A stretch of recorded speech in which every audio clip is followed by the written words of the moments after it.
Hi, welcome to day number 58 in our journey through the Bible, Route 66. We're going to finish up with Numbers, the fourth book of the Bible. So you're moving right ahead. Keep going. It's a steady pace.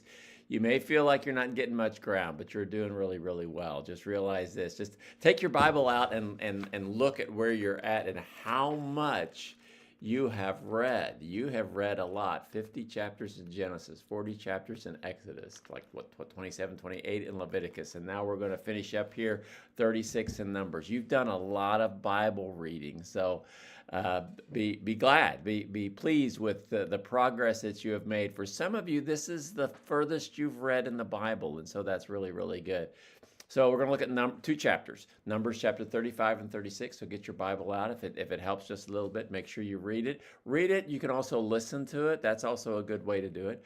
But Numbers chapter 35 explains how God set up some special cities. They're called cities of refuge. And these cities were safe places where people who maybe accidentally killed someone, we would call it manslaughter, not murder, that they could go. And if a person made an unintentional mistake and it led to somebody's death, something happened, it was not premeditated murder, they could go to one of these cities and they would be protected from revenge because they didn't really have a police state.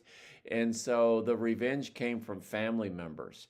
And so, kind of like almost like a lynching. And so they would all gather up and they would go and they would find this person that killed my brother. And but if you went to that place, these cities would protect you, and they were within a good travel distance from any place. And so these places, until a fair trial could be held, they would try you. If you were found that you were innocent, you were okay. If they found that you were guilty, you would have to suffer the punishment. And so that's chapter 35. There are some cities that are set in the area that they're at. They're not in the promised land yet, but then when they get in the promised land, they're going to make some more cities. Numbers chapter 36 gives some rules about family land. Land was important. And in this chapter, God instructed the daughters that inherited the land, because if you didn't have any boys, the land was passed on from male to male, the oldest male usually, but it was passed on for that. If there weren't any brothers, then the women got it, the girls got it, but they had to marry somebody from their own tribe because the land was not just theirs, it was part of the nation, it was part of their group.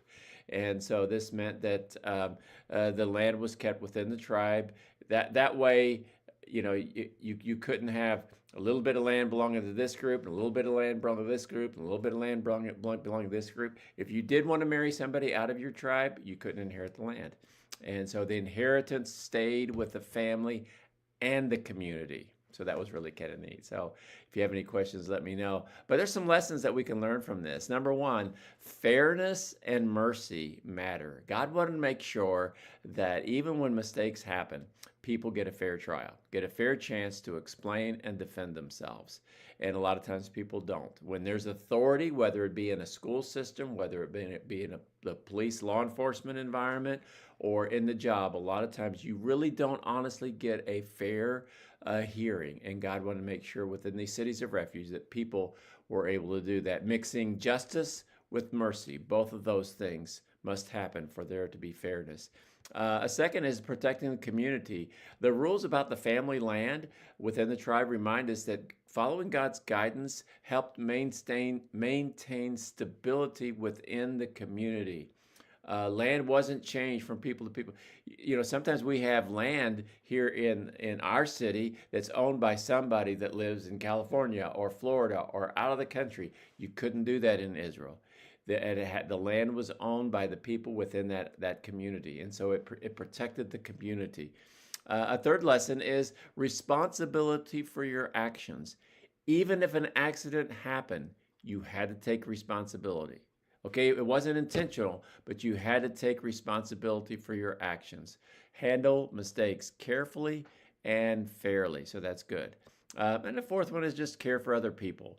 Both of these chapters deal with God's care for those who need protection and for families whose future and the community had to be safeguarded. So we need to care for each other. We're not in this all alone. We don't kind of hoard up and do our own thing and not care about the people that are around us. We need to care for other people and show our concern for them. So those are some good lessons. So enjoy your reading today, and have a wonderful day. And we'll keep reading, and we'll start with Deuteronomy tomorrow. So that'll be good to get started.